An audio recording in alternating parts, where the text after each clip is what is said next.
நான் ஒரு விஷயம் பேசுகிறேன். விஜய் அண்ணா எகைன் இந்த படம் எப்படி எனக்கு தெரிய வந்துச்சு அப்படின்னா, இதுக்கப்புறம் நான் தேடி பார்க்கும்போது இந்த போஸ்டர் தான் பார்த்தேன்.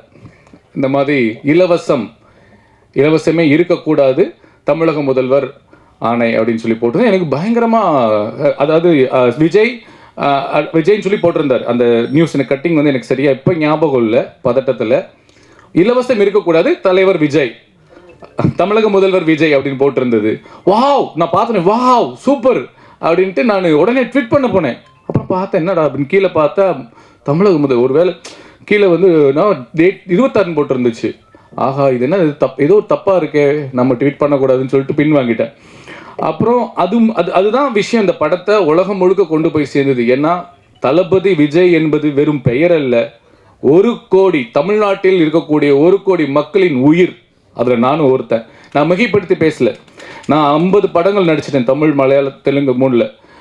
ஆனால் எனக்கு சௌந்தரராஜா இப்படி ஒரு நல்ல நடிகன், நல்ல மனுஷன் அப்படின்னு சொன்னது விஜய் அண்ணா பேசினதுக்கு அப்புறம் தான் எனக்கு இவ்வளோ பெரிய வெளிச்சம் கிடைச்சது. என் பெயருக்கு உயிர் கொடுத்தது தளபதி விஜய் அண்ணா. அதனால நான் அவரை பற்றி நான் சொல்ல வரல, அவரோட பழகினதுனால சொல்கிறேன். நான் இப்போ இந்த 2 வருஷமாக தமிழ்நாடு ஃபுல்லாக இல்லாமல் உலக நாடுகள் ஃபுல்லாக நான் சுற்றிக்கிட்டு இருக்கேன்.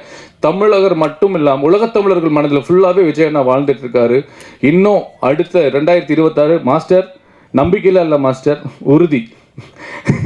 ஸோ 8 கோடி மக்கள் மனதிலும் இருக்கக்கூடிய உயிர் தான் எங்கள் தளபதி விஜய்.